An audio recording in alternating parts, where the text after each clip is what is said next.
છેલ્લે આપણે ચર્ચા કરી હતી કે ચલિત બળની અસર નીચે થતું કાર્ય એટલે કે કોઈ પદાર્થ ઉપર લાગતું બળ જો સમય સાથે બદલાતું હોય અથવા સ્થાનાંતર સાથે બદલાતું હોય, ટૂંકમાં તે તો બળ છે એ સ્થાનાંતરનું વિધેય હોય.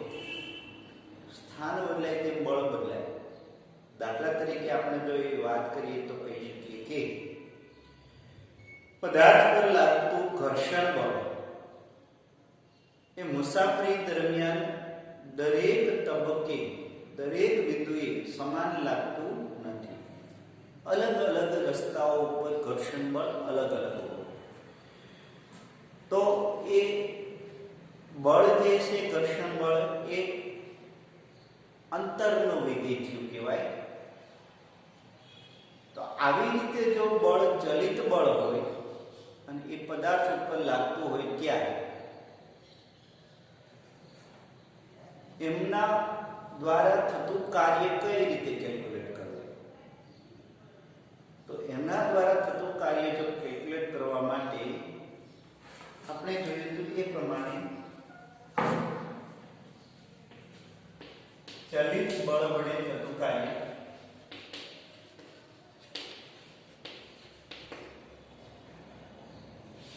ધારો કે પદાર્થ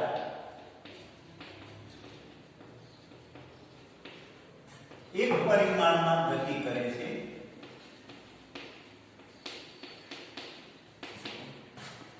x દિશામાં ગતિ કરે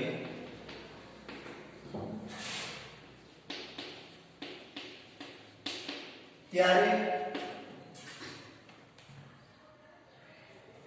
તેમના પર ચલિત બળ લાગે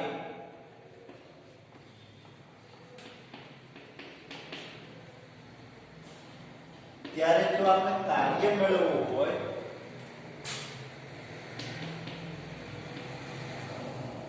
તો સામાન્ય રીતે શું કરતા હોય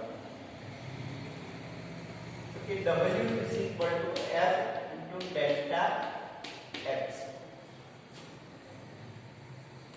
અચળ બળ હોય ત્યારે કાર્ય આપણે આ રીતે આપી શકીએ.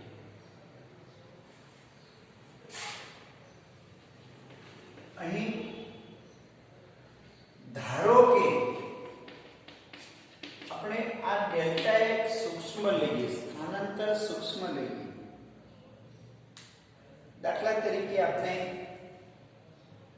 સ્કૂલેથી ઘરે જતા હોય અથવા ઘરેથી માર્કેટ સુધી જતા હોય ત્યારે રસ્તામાં દરેક તબક્કે ઘર્ષણ બળ અલગ અલગ હોય. પણ એક ખરું, આપણે ઘરેથી માર્કેટ સુધી જઈએ છીએ એમાં સૂક્ષ્મ સ્થાનાંતર કરીએ, સૂક્ષ્મ ગતિ દરમિયાન ઘર્ષણ બળમાં કોઈ જાજો ફેરફાર થતો નથી. તો ધારો કે limit delta x tends to 0 એટલે કે એનો મતલબ છે સૂક્ષ્મ સ્થાનાંતર હોય ત્યારે બળના મૂલ્યમાં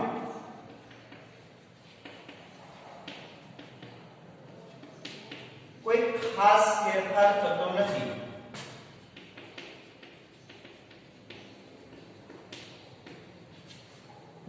આથી તેને અચળ બળ જ ગણી શકાય. કેવું બળ ગણી શકાય? અચળ બળ. આથી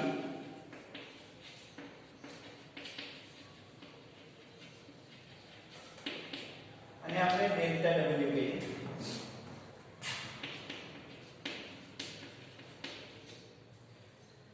ત્યારે સૂક્ષ્મ સ્થાનાંતર હોય ત્યારે ભલે બળ ચલિત જ હોય છતાં પણ સૂક્ષ્મ સ્થાનાંતર માટે બળનું મૂલ્ય અચળ જ લઈ શકીએ. ત્યારે આપણે કાર્ય આ રીતે લઈએ, સૂક્ષ્મ કાર્ય મળે અને ધારો કે ચલિત બળ જ હોય પણ સૂક્ષ્મ સ્થાનાંતર માટે એ અચળ જ લીધેલું હોય તો એને બળ વિના સ્થાનાંતર બરાબર કાર્ય. દાખલા તરીકે ગતિમાન પદાર્થે સૂક્ષ્મ સ્થાનાંતર દરમિયાન ઘર્ષણ બળ અચળ જ છે ત્યારે f into dx બરાબર કાર્ય, સૂક્ષ્મ કાર્ય. હા, કાર્ય બદલાય ક્યારે? તો કે પૂરેપૂરી મુસાફરી દરમિયાન પ્રત્યેક તબક્કે બળ અલગ અલગ લાગતું હોય ત્યારે આપણે કાર્ય અલગ અલગ મળે. હવે આપણે સમગ્ર ગતિ દરમિયાન કાર્ય મેળવવું હોય તો શું કરીએ? હવે ધારો કે પદાર્થ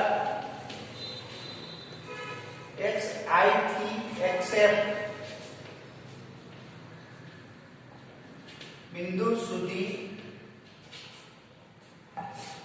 fx એટલે એનો મતલબ કે ચલિત બળ ની અસર નીચે ગતિ કરે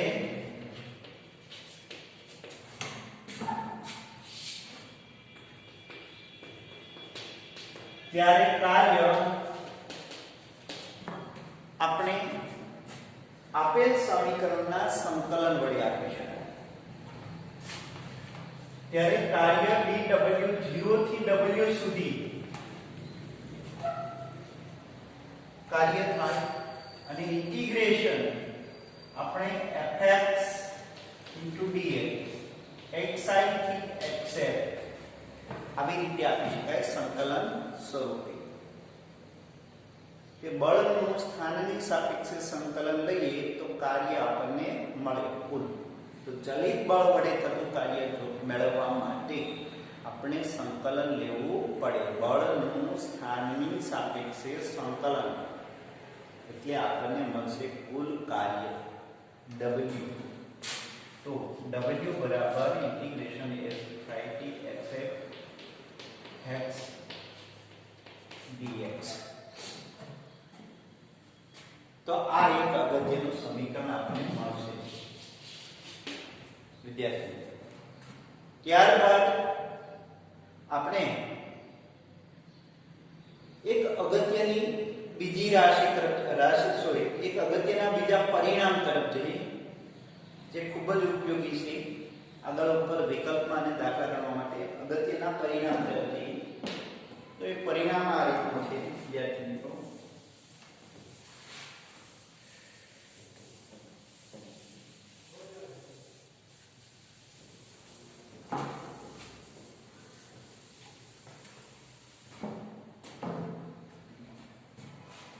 ધારો કે કોઈ પદાર્થ પર લાગતું બળ F વિરુદ્ધ સ્થાનનો આલેખ આપેલો છે.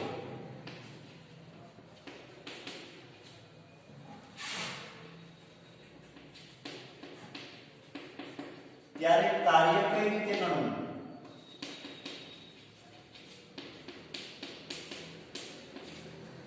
બળ વિરુદ્ધ સ્થાનનો આલેખ આપેલો હોય ત્યારે કાર્ય આપણે આ રીતે કેલ્ક્યુલેટ કરી શકીએ. ધારો કે કોઈ પદાર્થ ઉપર લાગતું બળ અને બળને અનુરૂપ સ્થાન એટલે કે અલગ અલગ સ્થાને અલગ અલગ બળ લાગતું હોય તો વિદ્યાર્થી મિત્રો બળ વિરુદ્ધ સ્થાનનો આલેખ આ રીતનો હોય તો એનો મતલબ એમ છે કે કોઈ પણ બિંદુએ બળ અચળ છે તો અચળ બળનો આલેખ છે કહેવાય. અંતર સાથે બળ બદલાતું નથી. પણ જો આવી રીતનો કોઈ આલેખ હોય તો એનો મતલબ એમ છે કે જેમ જેમ સ્થાનાંતર થશે તેમ તેમ અહીંયા બળ મહત્તમ લાગે છે આ સ્થાનમાં, પછી બળનું મૂલ્ય ઘટતું જાય, પછી અચળ થઈ જાય. તો આને ચલિત બળ કહેવાય. કેવું કહેવાય? ચલિત બળ. હવે આ ચલિત બળમાં આપણે વિદ્યાર્થી મિત્રો સમગ્ર આલેખ ને આવા સૂક્ષ્મ સ્તંભ ખંડમાં વિભાજિત કરી દઈએ. સૂક્ષ્મ સ્તંભ ખંડોમાં વિભાજિત કરી દઈએ.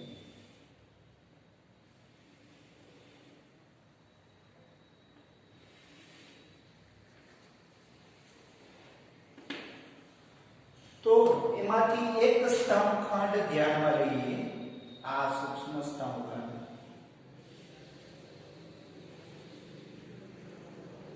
તો આ સૂક્ષ્મ જે કઈ સ્તંભ જે છે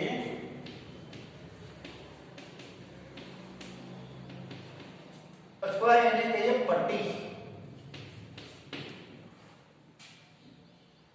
આ પટ્ટીમાં વિદ્યાર્થી મિત્રો પટ્ટીની પહોળાઈ શું મળશે તો કે ધારો કે dx, પટ્ટીની પહોળાઈ કેટલી મળશે dx, અને પટ્ટીનું મૂલ્ય કેટલું મળશે આ કિસ્સામાં f જેટલું મળશે, જે dx સ્થાનાંતર દરમિયાન બળનું મૂલ્ય કેવું રહેશે અચળ, કોઈ પણ જગ્યાએ. અહીંયા જો વિચારીએ તો આ સૂક્ષ્મ સ્થાનાંતર માટે dx નું સ્થાનાંતર માટે f કંઈક ડેશ બળનું મૂલ્ય, તો f ડેશ બળનું મૂલ્ય આટલા સ્થાનાંતર માટે અચળ છે. અહીંયા ધારો કે આ બિંદુ જે છે xi લઈએ અને આ બિંદુ xf લઈએ, xi અને xi. સૂક્ષ્મ સ્થાનાંતર માટે બળનું મૂલ્ય અચળ લઈ શકીએ. અહીંયા તો કે અહીંયા બીજું કોઈ પણ મૂલ્ય. હવે આ સૂક્ષ્મ સ્થાનાંતર માટે કાર્ય ગણતરી કરવી હોય તો કે આ પટ્ટીનું ક્ષેત્રફળ, આપેલ સ્તંભનું ક્ષેત્રફળ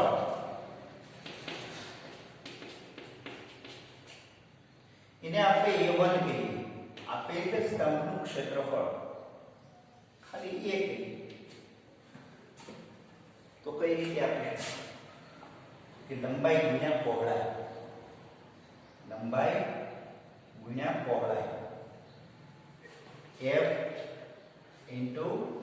dx, પણ લંબાઈ ગુણ્યા પહોળાઈ એટલે f dx એટલે કાર્ય, કે આટલું જે કઈ ક્ષેત્રફળ આપે એ સૂક્ષ્મ કાર્ય dw આપે છે. કેટલું આપે છે dw, એક પટ્ટી પૂરતું કાર્ય dw. તો વિદ્યાર્થી મિત્રો આવી બધી જ પટ્ટીનું ક્ષેત્રફળ એટલે કુલ કાર્ય થાય. તો કુલ કાર્ય માટે શું કરીએ આપણે તો કે કુલ કાર્ય માટે બધી જ પટ્ટીના ક્ષેત્રફળનો સરવાળો a1 a2 etc am, આ બધી પટ્ટીના ક્ષેત્રફળનો સરવાળો. તો એનો મતલબ એવો થયો કે સમેશન fx dx એટલે કુલ કાર્ય, જેમાં I 1 થી n તરફ લઈએ અને આને સમેશન ને આપણે સંકલન સ્વરૂપે લખી શકીએ xi થી xf. તો આ ઓલા જેવું જ પરિણામ મળ્યું. તો એનો મતલબ એવો થયો કે જો આપને બળ વિરુદ્ધ સ્થાનનો આલેખ આપેલો હોય એમના ઉપરથી જો આપણે કુલ કાર્ય મેળવવું હોય તો આ આલેખ વડે x સાથે ઘેરાયેલું ક્ષેત્રફળ લઈએ, આલેખ વડે ઘેરાયેલું x સાથે ઘેરાયેલું ક્ષેત્રફળ લઈએ, તે કાર્ય મળશે. શું મળશે? કાર્ય. આમ આલેખ ઉપરથી આપણે કાર્ય મેળવવું તો આ રીતે મેળવી શકાય કે જ્યારે બળ વિરુદ્ધ સ્થાનાંતરના આલેખમાં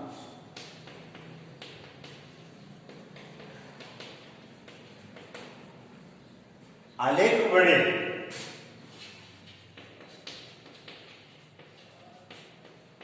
x સાથે ઘેરાયેલું ક્ષેત્રફળ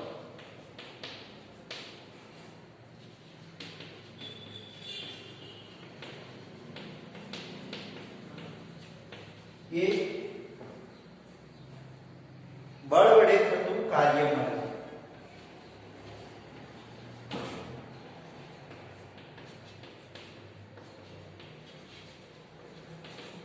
બળ વડે થતું કુલ કાર્ય મળે. ક્લિયર? હવે વિદ્યાર્થી મિત્રો એક ચલિત બળ વડે થતું કાર્ય આપણે મેળવીએ ઉદાહરણ દો અને ત્યારબાદ આપણે ટેક્સ્ટ બુકમાં ઉદાહરણ તરફ જઈએ.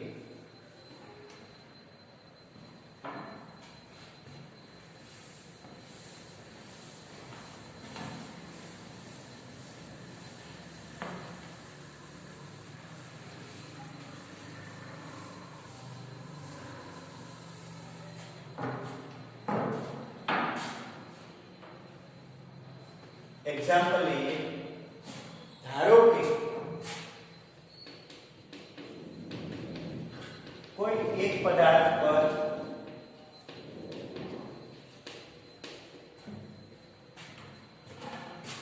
ચલિત બળ Fx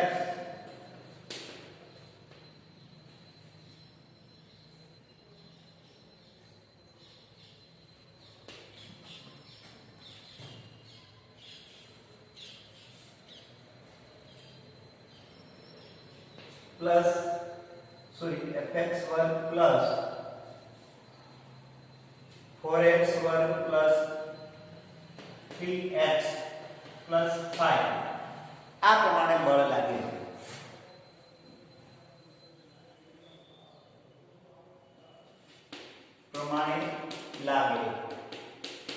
ત્યારે પદાર્થનું સ્થાનાંતર xi is equal to 2 metre થી xf is equal to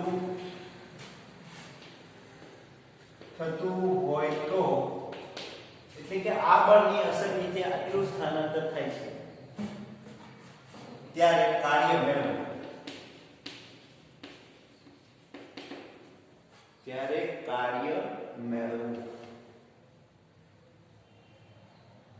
અહીંયા વિદ્યાર્થી મિત્રો કાર્ય મેળવવા માટે આપણે ખ્યાલ છે ચલિત બળ વડે થતું કાર્ય મેળવવું હોય તો સંકલન લેવું પડે. ચલિત બળ વડે થતું કાર્ય માટે સંકલન લઈએ તો w is equal to integration xi to xf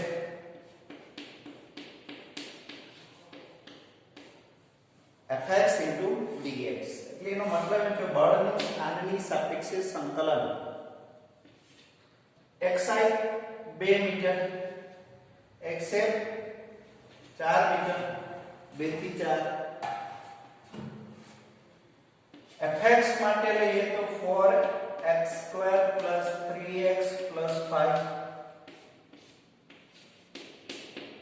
હવે આપેલ પદનું સંકલન આપણે લેવું છે વિદ્યાર્થી મિત્રો. એમાં આપણે પહેલા પદનું સંકલન લઈએ x ની સાપેક્ષે તો એ છે 4x². તો અહીંયા ખાસ અગત્યની બાબત એ છે x ની ઘાત ધ્યાનમાં રાખવાની વિદ્યાર્થી મિત્રો. ધારો કે x ની ઘાત n હોય તો આનું સંકલન આપણે આવી રીતે કરીએ x + 1 x raised to n + 1. x ની n ઘાત હોય તો x raised to n + 1 અને જે ઘાત હોય એ નીચે લખીએ આપણે. તો આ ફોર્મ્યુલા છે. હવે x² છે તો n બરાબર 2 મળે. તો અહીંયા શું થશે x 2 + 1 upon 2 + 1 એટલે શું થશે 3/3 integration to 4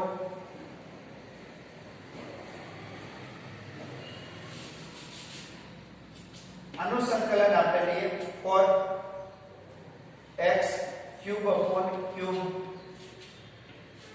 પછી કૌંસમાં લોઅર લિમિટ અને અપર લિમિટ આવી રીતે મૂકવાનું પ્લસ 3 એમનો રહેશે x તો કે આ x ની ઉપર એક ઘાત છે તો x 1 + 1 ના છેદમાં 1 + 1 x²/2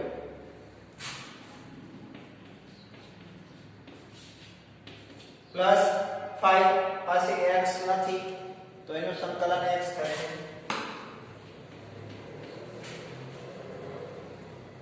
2 થી 4 2 થી 4 અચળ કિંમત હોય એમાં x આવે. તો બસ હવે કઈ નહીં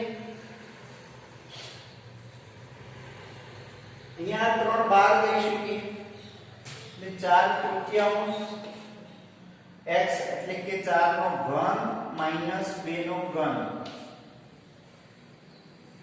2 બહાર લઈ શકીએ 3/2 4 નો વર્ગ માઈનસ 2 નો વર્ગ પ્લસ 5 4 માઈનસ 2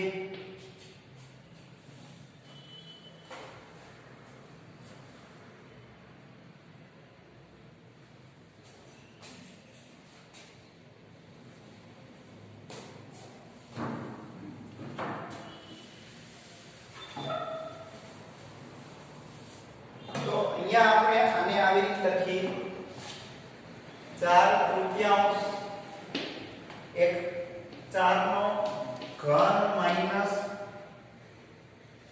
2 નો ઘન અહીંયા લોઅર લિમિટ મૂકી શકાય વિદ્યાર્થી મિત્રો upper limit minus lower limit plus 3/2 4 નો વર્ગ 2 નો વર્ગ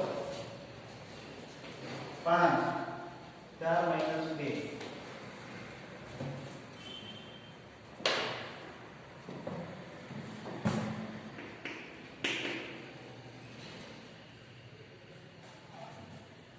64 ગુણ્યા 4 એટલે 16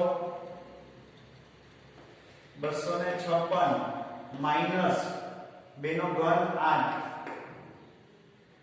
प्लस 3/3 4 નો વર્ગ 16 2 નો વર્ગ 4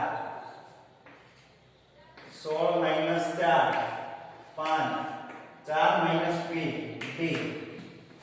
એટલે આવી રીતે રહેશે અને એ તમે સાદુરૂપ આપી અને જવાબ લાવી શકો છો તો આ રીતે આપણે ચલિત બળ વડે થતું કાર્ય મેળવવું હોય ત્યારે સંકલન પદ્ધતિનો ઉપયોગ કરવો પડશે અને સંકલન છે એ વિકલન કરતા ઉલટી પ્રોસેસ છે વિકલનમાં x ની ઘાત આગળ બી આવશે અને ઘાત ઓછી થઈ જાય આમાં એક ઘાત ઉમેરાઈ જાય અને જે ઘાત બને એ નીચે લઈ લેવાની રહેશે તો આવી રીતે આપણે મળશે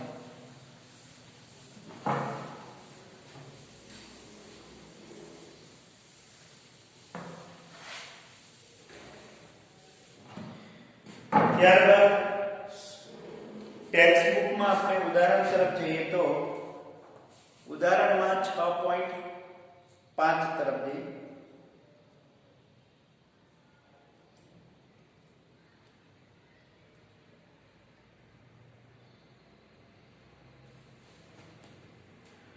ઉદાહરણ 6.5 રેલવે પ્લેટફોર્મની ખરબચડી સપાટી પર એક બહેન પતરાની પેટી ખસેડે છે તેણે 10 મીટર અંતર સુધી 100 ન્યૂટન બળ લગાડે છે એટલે કે એનું સ્થાનાંતર 10 મીટર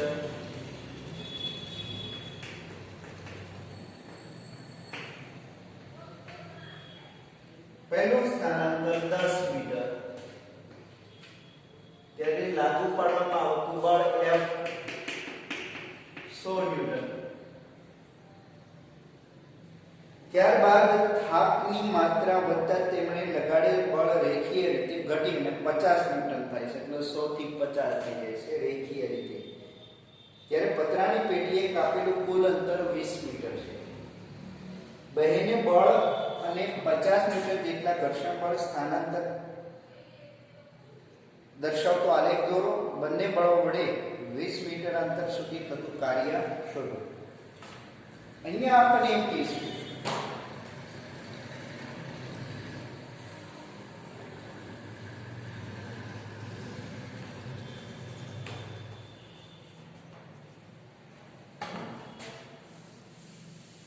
આપણે એમ કહીશું વિદ્યાર્થી મિત્રો પહેલું 10 મીટર સ્થાનાંતર માટે અચળ બળ 100 ન્યૂટન લાગે છે ત્યારબાદ 10 થી 20 મીટર જેટલું સ્થાનાંતર થાય ત્યારે બળ ક્રમશઃ ઘટીને 50 મીટર થઈ જાય રેખીય રીતે બળની માત્રા ઘટતી જાય છે તો ત્યારે થતું કાર્ય મેળવવાનું છે બીજું આ સમગ્ર ગતિ દરમિયાન ઘર્ષણ બળ 50 ન્યૂટન લાગે છે ત્યારે ઘર્ષણ બળ વડે થતું કાર્ય પણ મેળવશું. તો આપણે ચલિત બળ વડે થતું કાર્ય છે અને એને આપણે આલેખ વડે સમજી શકાય. તો અહીં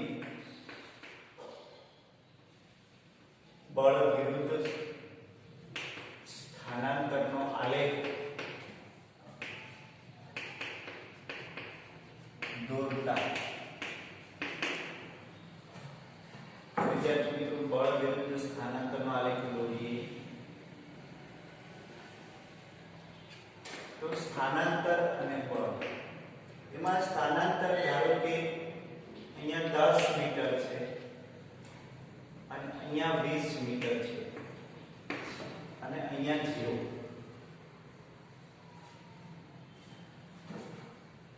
આ બળ 50 ન્યૂટન અને આ બળ 100 ન્યૂટન અને એક ઘર્ષણ બળ 50 ન્યૂટન લાગે એટલે -50 ન્યૂટન બળ. તો પહેલો આપણે બાહ્ય બળ F 100 ન્યૂટન કેટલા સુધી લાગે છે તો કે 10 મીટર સુધી અચળ બળ F લાગે 100 ન્યૂટન. તો એનો આલેખ આપણે આ રીતનો મળશે. ત્યારબાદ 10 થી 20 માટે ક્રમશઃ ઘટી અને કેટલો થઈ જશે 50 ન્યૂટન જેટલું થઈ જાય ત્યારે આલેખ આપણે આ રીતનો મળશે. તો પહેલું બહેન પેટી ઉપર જે કંઈ બળ લગાડે છે એમાં બળ વિરુદ્ધ સ્થાનનો આલેખ આ રીતનો મળશે. ક્લિયર? હવે આ સમગ્ર ગતિ દરમિયાન ઘર્ષણ બળ અચળ લાગે છે અને 50 ન્યૂટન લાગે છે એટલે ઘર્ષણ બળને આપણે માઈનસ કરીએ. તો આ ઘર્ષણ બળ વિરુદ્ધ સ્થાનાંતરનો આલેખ થાય છે. આ ઘર્ષણ બળ છે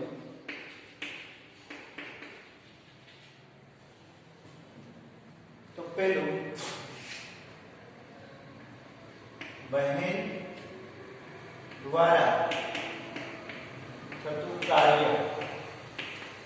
તો આલેખને આપણે A, B અને C પોઈન્ટ લઈએ.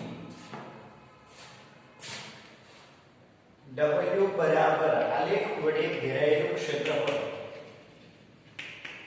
x અક્ષ સાથે ઘેરાયેલું ક્ષેત્રફળ.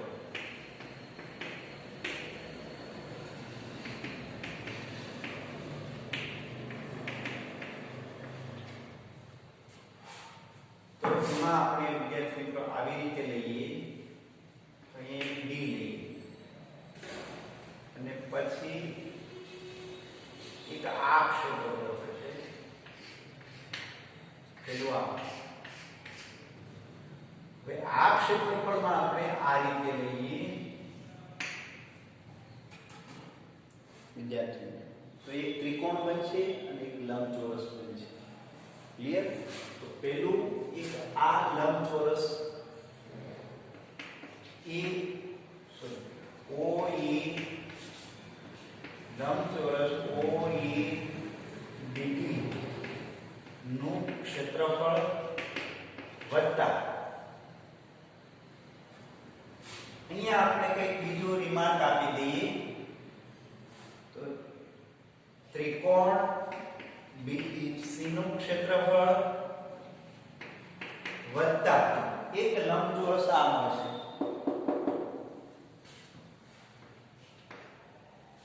લંબચોરસ ECDF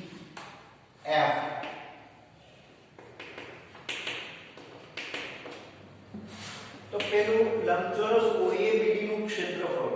OABD નું ક્ષેત્રફળમાં લંબાઈ ગુણ્યા પહોળાઈ એટલે 10 ગુણ્યા 100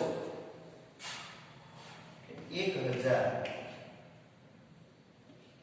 મીટર સ્ક્વેર આવશે. સોરી મીટર સ્ક્વેર ને metre into newton into metre આવશે. ત્યારબાદ ત્રિકોણ BEC નું ક્ષેત્રફળ તો 1/2 પાયો ગુણ્યા વેધ કરી દો એમ.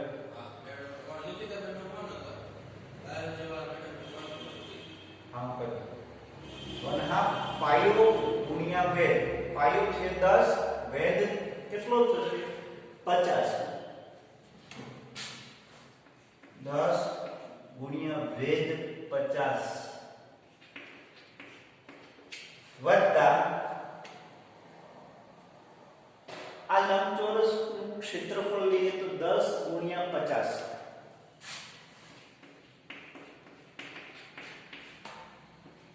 1000 પ્લસ 250 પ્લસ 500 એટલે 1750 જૂલ જેટલું કાર્ય બેન વડે થયું. ત્યારબાદ ઘર્ષણ બળ વડે થતું કાર્ય તો -F * d અથવા તો અચળ બળ છે સીધે સીધું -50 ગુણ્યા સ્થાનાંતર કેટલું 20 એટલે 1000 ન્યૂટન * મીટર કાર્ય થશે ઘર્ષણ બળ વડે થતું કાર્ય. જે ઘર્ષણ બળ વડે થતું કાર્ય મળશે. ક્લિયર? ઘર્ષણ બળ વડે થતું કાર્ય આપણે આ રીતે મળશે. તો આવી રીતે ચલિત બળ હોય ત્યારે વિદ્યાર્થી મિત્રો આલેખ મળે અને આલેખ વડે ઘેરેલું ક્ષેત્રફળ લઈએ તો એ આપણે કાર્ય આપે. ક્લિયર? ત્યારબાદ આપણે જોઈએ તો ચલિત બળના કિસ્સામાં કાર્ય ઊર્જા પ્રમેય લાગુ પાડી શકાય તો એ કઈ રીતે એ આપણે જોઈએ. આગળ ઉપર આપણે અચળ બળ વડે થતું કાર્ય અને એને અનુલક્ષીને કાર્ય ઊર્જા પ્રમેય ગતિ ઊર્જા પ્રમેય આપણે લાગુ પાડેલો હતો. કાર્ય ઊર્જા પ્રમેય હતો શું તો કે W બરાબર ડેલ્ટા K. પદાર્થની ગતિ ઊર્જામાં થતો ફેરફાર બરાબર પદાર્થ પર થયેલું કાર્ય. અચળ બળ હતું ત્યારે. તો હવે આમાં તો કે આમાં કરી શકાય આપણે જોઈએ.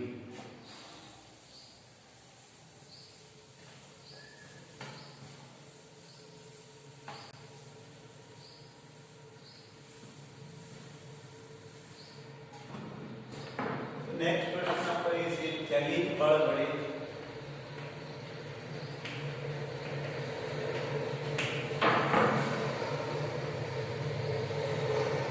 થતા કાર્ય માટે ચલિત બળ વડે થતા કાર્ય માટે કાર્ય ઊર્જા પ્રમેય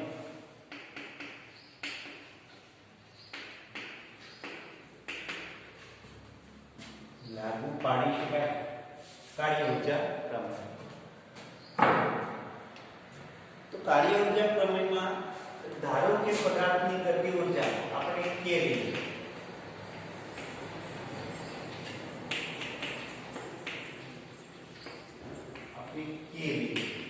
તો એ શું આપશો આપણે 1/2 mv સ્ક્વેર. ધારો કે સમય સાથે ગતિ ઊર્જા બદલાય છે. સ્વાભાવિક છે ચલિત બળ હોય એટલે પદાર્થની ગતિ ઊર્જા પદાર્થ ઉપર લાગતું બળ સમય સાથે બદલાતું હોય તો ગતિ ઊર્જા પણ સમય સાથે બદલાય. ધારો કે સમય સાથે ગતિ ઊર્જા બદલાય ત્યારે આપણે વિકલન લઈએ. ગતિ ઊર્જાનો સમય સાથે થતો ફેરફાર તો 1/2 m અચળ છે. વેગનો વર્ગ લઈએ. વેગના વર્ગનું વિકલન લઈએ 2v. પછી ચેન રૂલ પ્રમાણે વેગનું પણ સમયની સાપેક્ષે વિકલન થાય. બે ઘાત આગળ આવે અને v એમનેમ રહેશે. ફરી પાછું આપણે આ પદ x ના કિસ્સામાં નહોતા લખતા. શા માટે તો કે dx/dx એટલે 1 થઈ જતું તો એટલે લખતા નહોતા. પણ જો અલગ રાશિ હોય તો આ પદ લખવું પડે. તો વિદ્યાર્થી મિત્રો 2 કેન્સલ થઈ જશે તો કે સૂક્ષ્મ ઉષ્મા ગતિ ઊર્જાનો ફેરફાર શું થયો તો કે ડીકે બરાબર mv dv mv dv હવે ધારો કે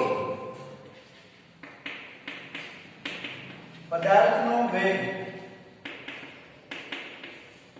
vi થી vf થાય છે ત્યારે ગતિ ઊર્જા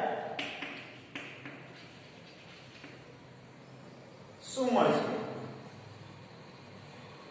તો કે ત્યારે ગતિ ઊર્જા ki થી kf મળે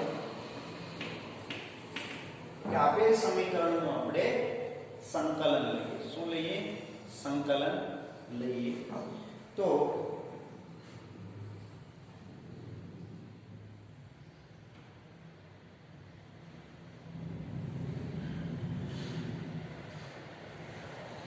एक मिनिट सॉरी विद्यार्थी મિત્રો અહીંયા આપણે પહેલા ધ્યાનમાં રાખીએ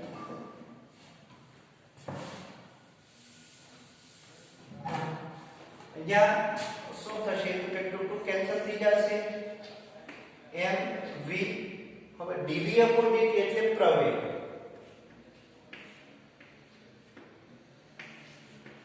dv dt એટલે a બરાબર પ્રવેગ तो गति ऊर्जाનો ફેરફાર આપણે સમય સાથે શું મળ્યો તો કે ma v હવે ma એટલે બળ ન્યૂટનની ગતિના બીજા નિયમ અનુસાર ma બરાબર 1 પદાર્થ પર લાગતું બળ ક્લિયર તો આ એક પ્રકારનું પાવરનું સમીકરણ પણ મળ્યું વિદ્યાર્થી મિત્રો પાવર ઊર્જાના છેદમાં સમય બરાબર બળ ગુણ્યા વેગ હવે અહીંયા ધ્યાન આપીએ વિદ્યાર્થી મિત્રો dk dt is equal to